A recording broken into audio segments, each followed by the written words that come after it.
I'm happy to affirm the resolution that the world needs more leaders like Justin Trudeau.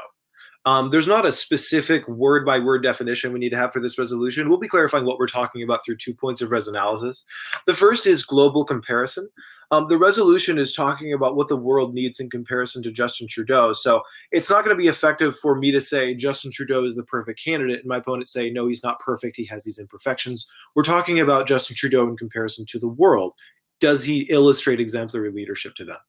The second res is of defining characteristics. If we said something like a military or a leader like Hitler, no one would stand up and say, oh, so you mean a vegetarian? When we say like someone else, we're referring to their defining characteristics, not necessarily every single action. So the resolution isn't saying the world needs a candidate exactly like Justin Trudeau in every single country. It's just saying we need someone like him, meaning we must point to the thing that is like him, his defining characteristics. Let's step down to my first contention, and that's of exemplary leadership. Now, I think the exemplary leadership qualities of Justin Trudeau are seen not just in his own personal qualities, but also in his actions and his policies. It's important to remember this debate isn't just about what policies has a candidate taken, but what kind of leader are they? Because the leadership qualities of a candidate say a lot about what they're willing to do with a country and how they influence their citizenry. So contention one is of exemplary leadership. The A sub-point is of personal qualities. The two things that Justin Trudeau is best known for are for his responsibility as well as his respect for other people. Unlike, let's say, I don't know, our leader, Justin Trudeau is willing to acknowledge his mistakes. He apologizes and owns his failures, not just of previous administrations or of his country, but also of himself. He apologized just 2 days ago for the failures that Canada has had in discriminating against LGBTQ people in the military and has actually done something about it, something that would be almost unheard of for someone like President Trump or a leader from a foreign country to do, to actually acknowledge how badly the government has failed. So he's personally responsible. The other thing is he's very respectful. A good example of this is in Trudeau's interview with Trump. And he was he was having a conversation with Trump in front of the media, and then he was interviewed later by the media about it. And he wouldn't come out and actually condemn Trump. The media asked him, what was one policy you change about him? And he said, that's not really my focus. I don't want to get bogged down in insults. Even though Trump's obviously someone that we could criticize rather easily, he's made a lot of mistakes. Trudeau kind of stays in his lane and is respectful to others. The C sub-point is of other people should emulate. Now, what's critical is not just to say that Trudeau is a perfect candidate or imperfect, but look at like other leaders, like Duterte in the Philippines, who's trying to kill every drug dealer, or Mugabe in Zimbabwe, who's been oppressing his people forever, or even Vladimir Putin. I mean, these leaders don't care about their people, but Trudeau is focused on stuff like better taxation, healthcare, gender equality, even reconnecting with the Aboriginal people in Canada. Okay, so the world does not need more leaders like Justin Trudeau. Some people in the world might want more leaders like Justin Trudeau, but we certainly do not need it. The resolution at hand puts my opponent in quite a position, as he not only has to prove what more Trudeau-like leaders would be beneficial to the world, but that the world needs the policies and economic practices that Trudeau supports and promotes. I will not take this so far as to say that the resolution means that every single nation in the world needs his leadership style and policies in place, because that would be unfair. However, I do think it is fair to say that for this resolution to be proven true, Pro needs to make a case that at least the majority of countries need leaders like Justin Trudeau. Not want, not slightly prosper from, but truly need. Now, on to my case for why we do not need more leaders like him. First of which is that he has only been a prime minister for around 2 years. His best cases for him are still far too early to say whether or not he is truly a leader that is to the level that the world needs to mimic, meaning a lot of his economic policies and a lot of his practices we haven't seen the full outcomes of. So it's going to be very hard to say that we need it if we haven't seen the outcome of his practices yet. Secondly, being that Canada's GDP to debt ratio as of 2016 is at 92.3%. And in 2014, a year before his term started, the ratio was only at 85.4%. So we are clearly seeing an increase or an excess in government spending. From the very beginning of his term in these 2 years. Third, while Canada's economy is growing right now, Fortune, Forbes, and Bloomberg magazines all tend to agree that this is unsustainable because Trudeau's is using expansionary money policy during an expansionary time of the economy, which is causing an unhealthy level of growth, which is inevitably going to cause economic collapse or a recession. Excess government spending into a growing economy will always create a bubble waiting to burst. Finally, is that Justin's economic numbers do not come close to that of his father's Pierre Trudeau, who is also prime minister. Taking into account of time in office, we're going to say first year, his father still showed more real GDP growth, more job growth, lower unemployment, higher weekly earning, and a decrease in deficit. His father tends to beat him out in every category when you're comparing their first year in office. I could absolutely see a case that for the world needing a leadership style of his father, but at best, Trudeau is average, and at worst, he is supporting economic policy that could lead Canada into recession, and he still can't even break out of the shadow of his father. Okay, so my opponent has said throughout his entire case, he's just basically pointed out one mistake that Trudeau has made with the economy. He's ignored every argument I've made about the successes he's had personally, the leadership qualities that he's emulated.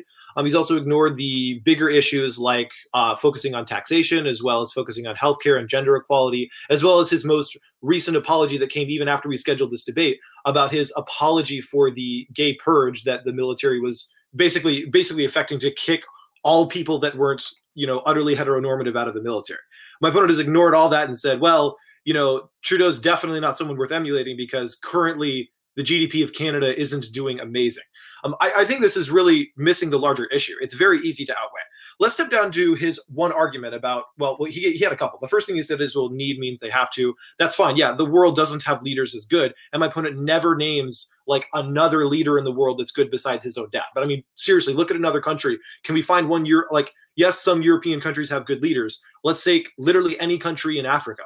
Can we name one leader that's just annihilating the field, that's just growing their economy at rates unprecedented, making Trudeau average? I think not. So absolutely the world needs it because the world could use better leadership and the world could use better personal responsibility and compassion for the people that need it the most. He says there's no results. This is ironic because then he says, look at all the results and how they're bad. So this is a contradiction in terms, but my response is there's plenty of results. For one, just look what he did 2 days ago, donating hundreds of millions of dollars to the oppressed LGBT group that the military had been suppressing for a while. Also, more recently, he's proposed carbon limits on businesses to help combat their deleterious effect on the environment. He's also done plenty with healthcare. He's lowered taxes on the middle class. Trudeau has done plenty of stuff. And granted, he's young. Even at best, though, this argument doesn't tell you that Trudeau is bad. It just says, there hasn't been a lot of time that's passed. Again, my opponent can't just prove that he's an imperfect politician, as I mentioned. He needs to prove that the world actually is fine or on average is better than Trudeau, and he's just not done that. The last thing he says is his economic mistake. And two responses. The first is not exclusively him. To blame the entire GDP of a country on one politician is really kind of sketchy. For one, that's just not how economics work. For two, there's no direct link within his speech where he says, yes, this was the policy, and yes, this destroyed. My second response is outweighed by other issues. Trudeau has had tons of other successes. He's still a very personally responsible person. He's compassionate. And again, sets an example for the rest of the world. Do you really see other leaders apologizing for the past mistakes of their of the government? Do you see them focusing on the least defenseless people? I mean, one of the biggest things is Trudeau has fought to protect Aboriginal people and to apologize for the colonialism that Canada has been responsible for in the past. I mean, all of these successes send a message to the rest of the world, and I think it's one that's worth emulating. So I want to clarify one thing about GDP. I wasn't talking about he has ruined GDP. I'm talking about GDP to debt ratio, which means government spending and deficit in relation to the nation's economic progress. So if you're seeing an increase in deficit, then we're not seeing the government spending to match with the economy. That was mainly my point. I'm not saying that Trudeau has not accomplished anything. I'm saying that his accomplishments have not even outranked his father's within a first year. I would say that his father, I was presenting an example of a leadership style. His father would be a really great one to emulate. Pierre Trudeau did a really great job running Canada objectively as far as economic and social growth. He also did a lot of things for promoting gay rights. He legalized gay marriage and made huge strides in that. Pierre Trudeau did amazing things there. It was not my intention to ignore my opponent's arguments about his leadership style. I was planning on getting to those later, so I really don't hope you feel like I was trying to ignore you.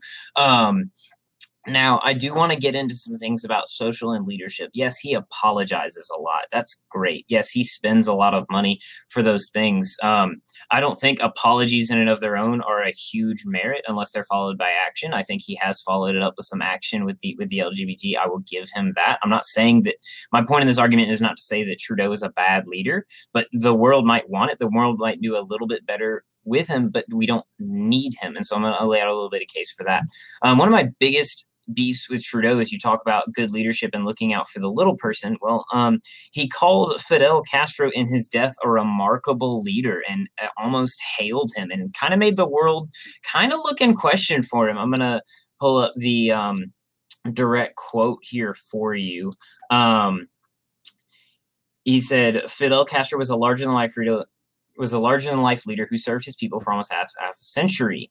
While a controversial figure, both Mr. Castro's supporters and detractors recognize his tremendous dedication and love for the Cuban people, who had a deep and lasting affection for El Comandante.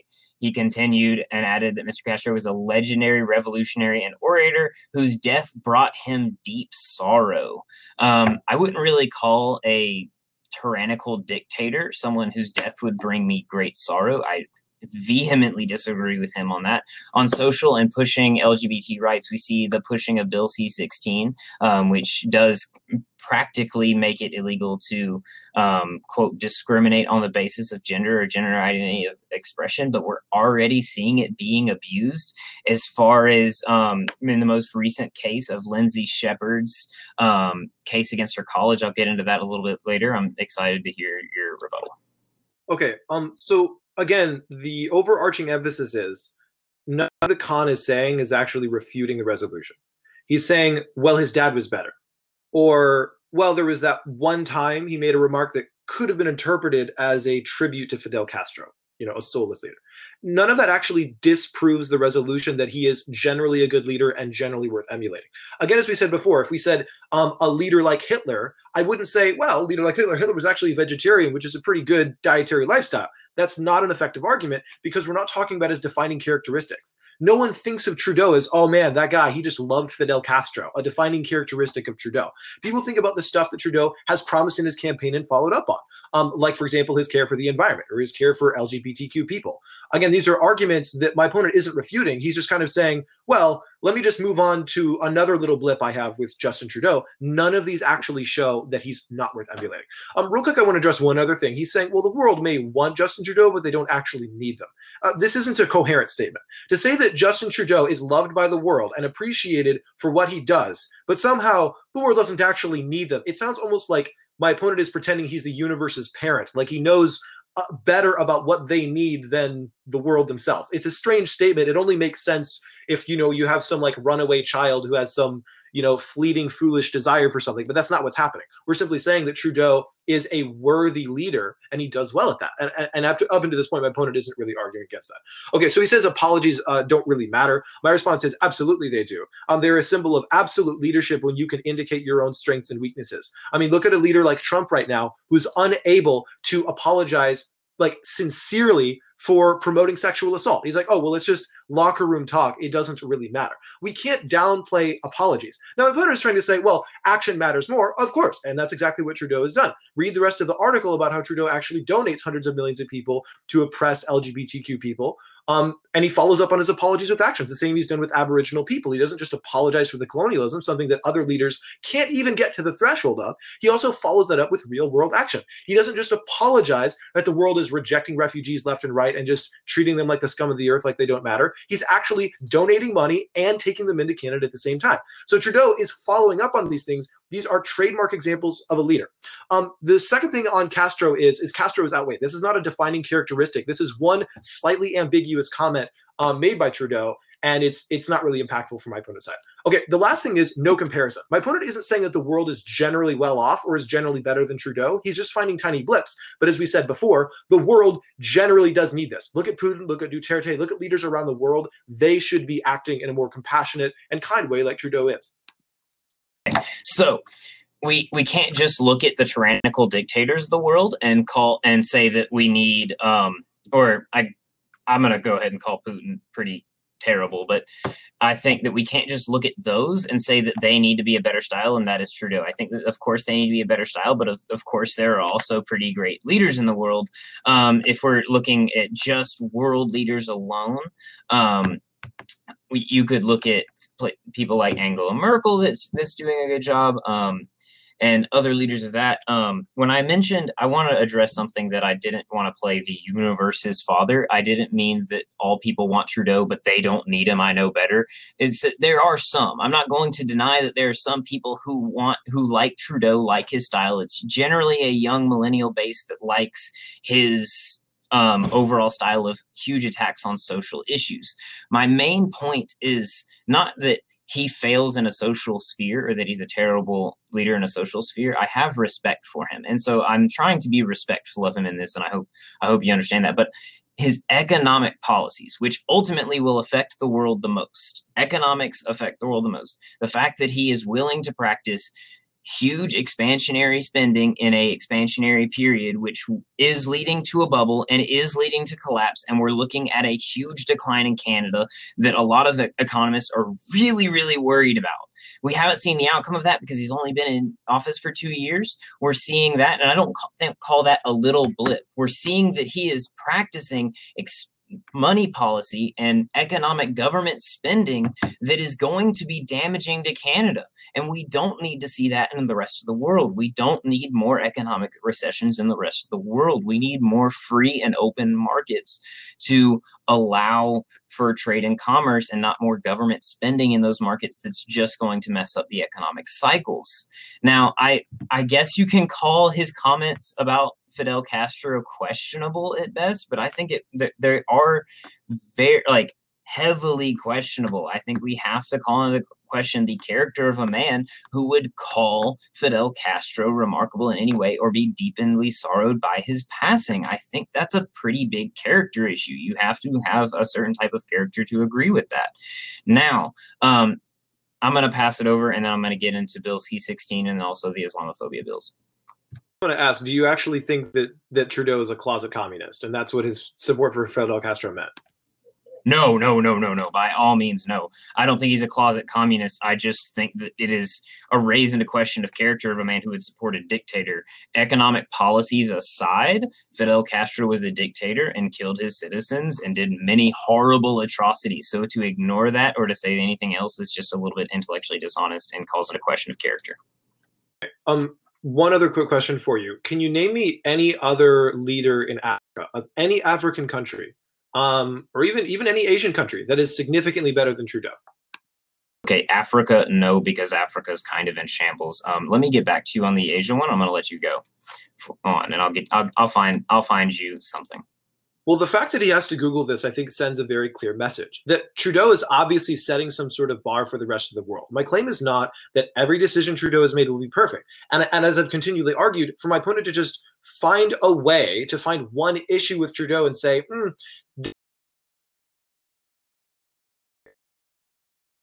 he's non-exemplary leader.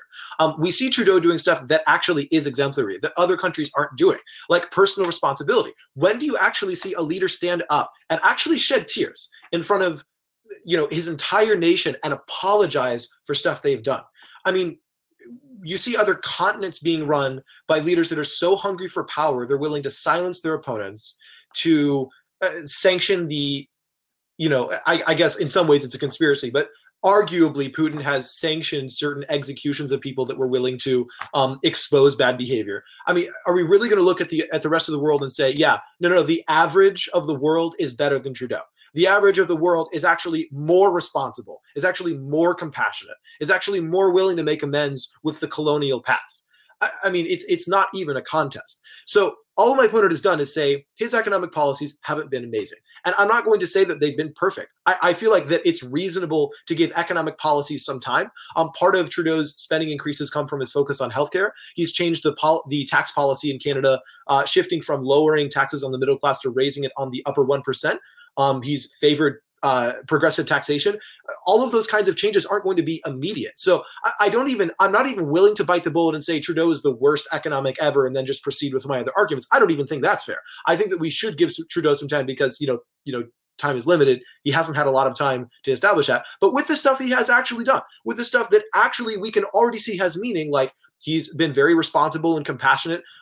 Just honing in on the issue of colonialism to recognize that your country was built on the land of other people, stealing the lives of other people.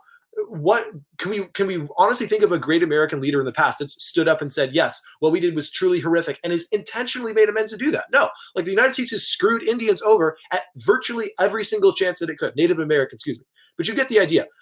Again, my opponent's arguments here are just not connecting to the resolution. He can't just show you, here's one tiny blip in Trudeau's career. He needs to actually show you the average of the world is better than this. And the fact that he can't think of leaders off the top of his head that are clearly better, like even a couple, proves that Trudeau is clearly doing something better than the average of the world is. You narrowed me down to Asia and Africa, so I'm sorry that I couldn't name an Asian leader. I would like to refer to the leadership styles in the U.S. Senate of Rand and Ron Paul. Those guys have definitely had upstanding moral character. They've definitely been able to call out personal responsibility in Congress. Let's look at like Rand Paul's interrogation of Hillary Clinton during Benghazi. Of his main thing was responsibility, and recently he's been investigating Big Pharma and talking about healthcare and things like that, and talking about personal responsibility in government, and talking about how we need smaller government and things like that. We were looking at two father and son leadership who has taken on enormous responsibility, and you cannot keep calling economic future recession and collapse a little blip. It's not a little blip. It's a huge thing. And I think that is a huge argument that needs to be looked at, is that these economic policies could be heavily damaging. Now, I also want to point out that I don't have the resolution does not require me to prove that Justin Trudeau is better than the majority of the leaders. We don't have to say that Justin Trudeau is better than the majority of leaders, therefore Justin Trudeau is the best fit, therefore we need him. There could be other leaders or other leadership styles of past people like his father who we should mimic more than Justin Trudeau. Just because Justin Trudeau is the kind of fit that would make things a little bit above better than these guys doesn't mean that there isn't other leadership styles that we should mimic in past or present leaders. So to say that Justin Trudeau is better than these guys, so we got to go with him, is just not fair. I think that we can look at other leadership styles and call that for what it is, as being very beneficial. I think that's absolutely fair. Now, Bill C-16, it's a bill that he promoted and is against discrimination of gender identities and expressions. Now, let's look at Lindsay, her last name, Lindsay Shepard. She was in a college campus. She showed a video of Jordan Peterson versus another person debating on Canadian national television. She showed it to students. She was a student instructor, and she was immediately brought in on charges based on Bill C-16 for discriminating against gender identities, when all she did was present a debate of both sides talking about Bill C-16. So when we're talking about him promoting laws that are infringing on free speech, and the fact that he's also supported similar Islamophobia laws and things like that are restricting freedom of speech, I don't think we'd like to see that in America, and I think we'd like to see freedom of speech protected internationally, no matter what he thinks it should be. I think Trudeau actively wants to shut down debate about gender identity. So I think that he has supported policies and signed in laws that actively do infringe on these freedoms of speech, and he hasn't come out in opposition to these. So where's the issue there? The text of Bill C-16 actually say? I have it right here. I'm gonna pass it to you, but I'm just gonna pull it up for you right now. Okay, well, I don't really have time to respond. Like, I have 3 minutes left in this debate, so I don't think it's productive. I'll respond to C16 because you brought it up, but I do have one more question for you, and that is this. Can you name me any other world leader that's done more for gender equality, to end discrimination against LGBT youth and people in the military, as well as like with refugees? Can you just name me like a couple politicians that are doing way better than him?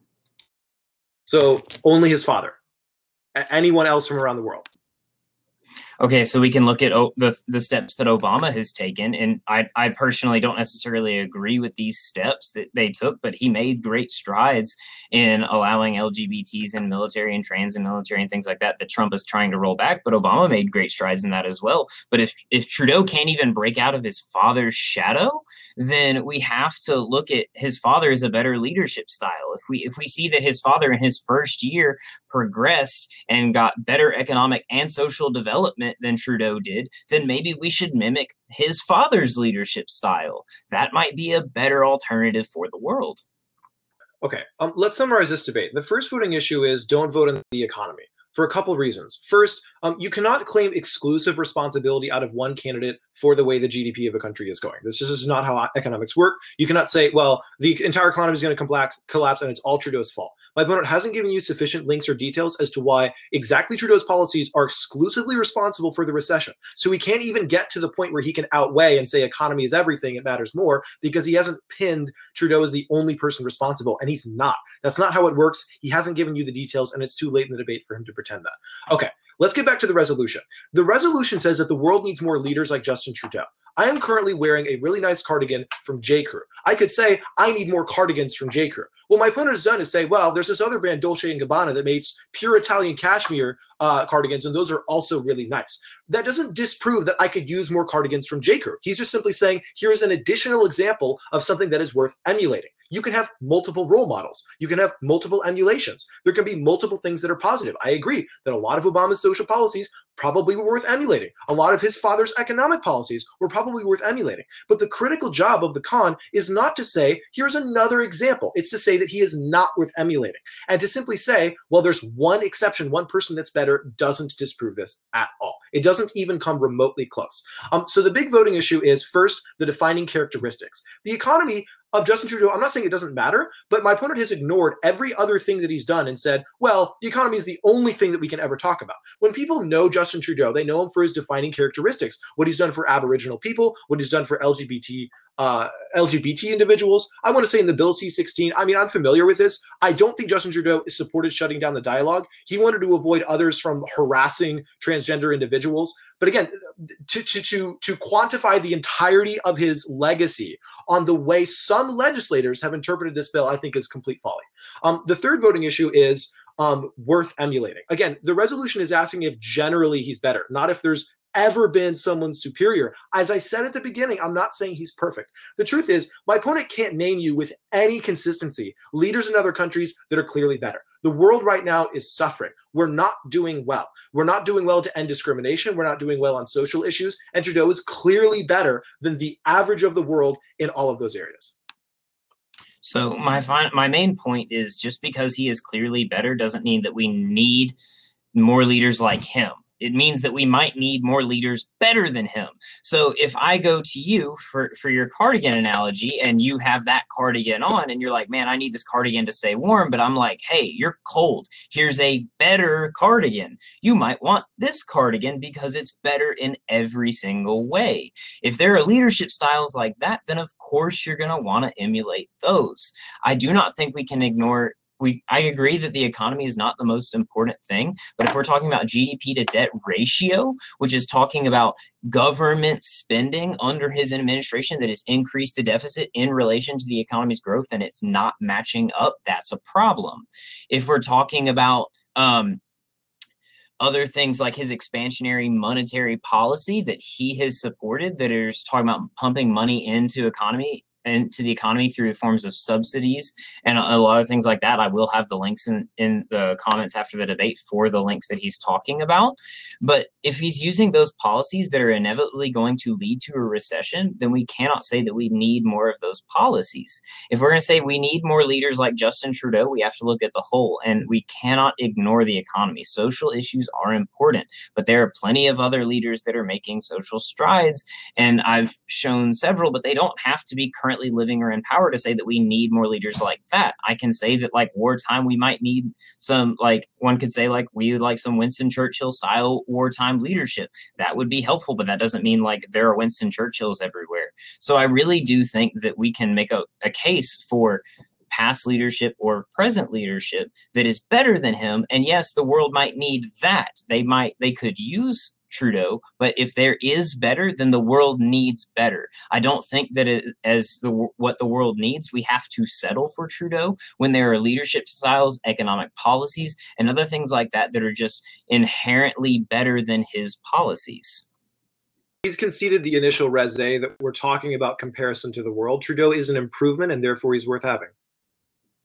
Trudeau is an improvement, but there are better improvements. I should not have to settle for half when we can look forward to better leaders. That's what we should promote. We do not need Trudeau.